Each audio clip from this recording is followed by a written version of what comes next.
السلام علیکم ورحمۃ اللہ وبرکاتہ۔ حضرت سلطان باہو پیدائشی ولی اللہ تھے۔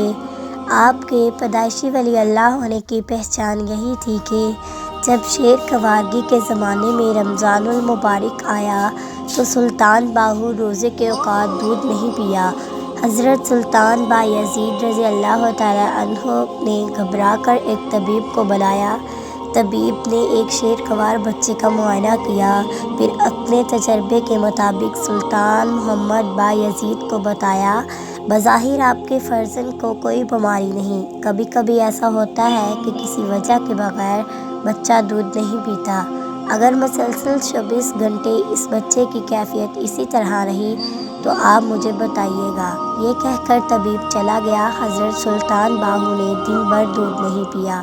پھر جب افطار کے بعد نماز مغرب سے فارغ ہو کر بی بی راستی نے سلطان باہو کو دودھ پلایا تو انہوں نے ذوق و شوق سے پی لیا۔ اگلے دن بھی یہی واقعہ پیش آیا۔ حضرت سلطان بایزید محمد بہت پریشان ہوئے اور ایک بار پھر طبیب کو بلانے کے لیے چلنے لگے، لیکن ان کی بیوی نے انہیں روک کر کہا، آپ کا بیٹا کسی مرض میں مبتلا نہیں بلکہ اس کا روزہ ہے اور کوئی روزہ دار دن کے وقت نہیں کھاتا۔ حضرت سلطان بایزید محمد نے اپنی حیات کی بات سنی۔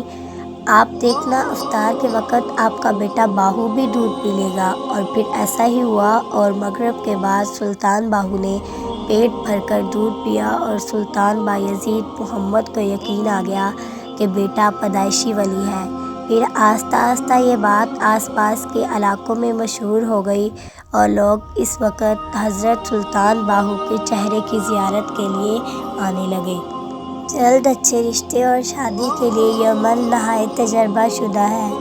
بعد نماز عشاء اول و آخر 11 مرتبہ درود شریف اور درمیان میں 121 مرتبہ خلقناکم ازواجا پڑھ کر اللہ تعالیٰ سے دعا کریں، بے شک اللہ تعالیٰ نیک، صالح اور تندرستی ساتھی عطا کرے۔ 1، 41، 21 جو 91 راتیں ہیں، ہر حالت میں پڑھ سکتے ہیں۔